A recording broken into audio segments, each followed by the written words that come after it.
No mai, hoki mai, welcome back. Lovely to have you with us. Now to some stunning pictures of some stunning historic aircraft. We're talking 3 Second World War planes worth millions of dollars that the family who restored them have effectively gifted to the country. And they're headed for the big air show at Wanaka over Easter. Here's Michael Holland.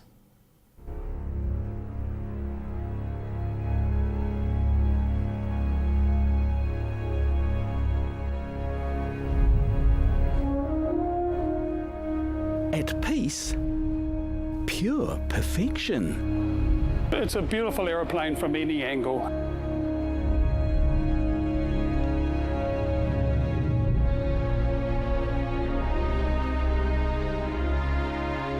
At speed, sheer magnificence. The noise, the smell, the vibration.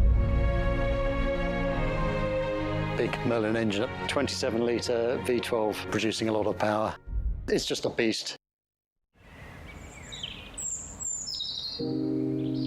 The P-51 Mustang, long dubbed the Cadillac of the skies, laying unloved for decades in the Mapua shed of the late John Smith, who in the 1950s and 60s made it his mission to save an array of World War II aircraft from the scrap heap. We owe him a huge debt of gratitude because he preserved aircraft that otherwise would have been melted down into aluminium and never seen again. Also in John Smith's corrugated iron Aladdin's Cave, a wooden wonder Mosquito, now restored and on display at Omaka Airfield in Blenheim. He basically secured them and then consigned them to the back of the shed. Yeah. This aircraft moved into his shed in 1964 and we took it out in 2020. And in the meantime, he had filled that shed with everything you can possibly think of. He did New Zealand a wonderful service. The Mustang, the only survivor of 30 shipped here for the RNZAF, just as the war was ending. Every rivet replaced, how many? 40,000 would be my best guess. 40,000. 40,000. How many hours? Around about 15,000 hours on this restoration. I think we've done a really good job of it, to be honest. I think that tells me you're very proud. Very proud. The P-51 billed as one of the star turns for warbirds over Wanaka at Easter. Top speed, it'll do about 800 k's an hour in a dive. Along with 2 of its hangar mates from the Biggin Hill Historic Aircraft Centre at Ohakia, a Supermarine Spitfire Mark 9 and a Grumman Avenger from the Pacific Campaign. The Spitfire that we have, we've painted it in the markings of my uncle Alan Deere, who was a well-known New Zealand Spitfire pilot from Dunkirk through the Battle of Britain, right through to D-Day. Highly decorated. Very highly decorated and very well regarded. On the side of his Spitfire, he just put L, and everybody knew who he was. A-L. A-L. I'm going to put you on the spot. Mustang or Spitfire? I can't give you an answer to that. Whichever aeroplane I'm flying at the time is a great aeroplane. As for the team member in charge of mechanical maintenance, I like the one that's not giving me any trouble.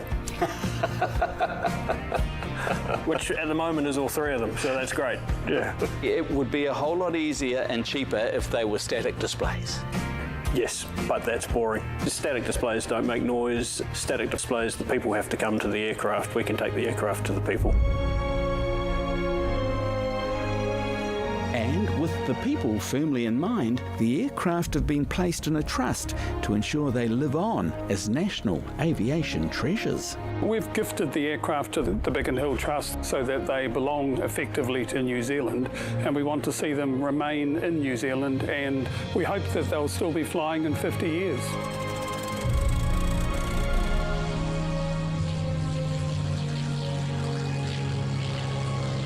The crowd at Wanaka is very knowledgeable. The true enthusiasts that are there know every aspect of the aircraft and every aspect of its history, and they will tell you if there's a little thing not quite right, and that's why we put so much effort into preserving that history accurately. When you're pulling G in this aeroplane, there's a whistle through the gun ports that you can hear. It sounds like a scream. You'll hear that from the ground.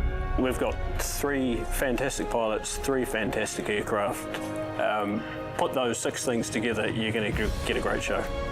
And you'll be on the spanners. I would hope not too much spanner work. Just watching. Just watching, yeah. Kick the tyres. Maybe kick the tyres, clean the windscreens once or twice a day. Yeah.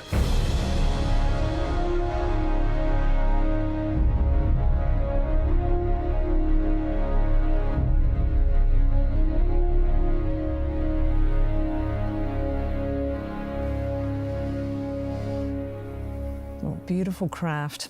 Well, we lost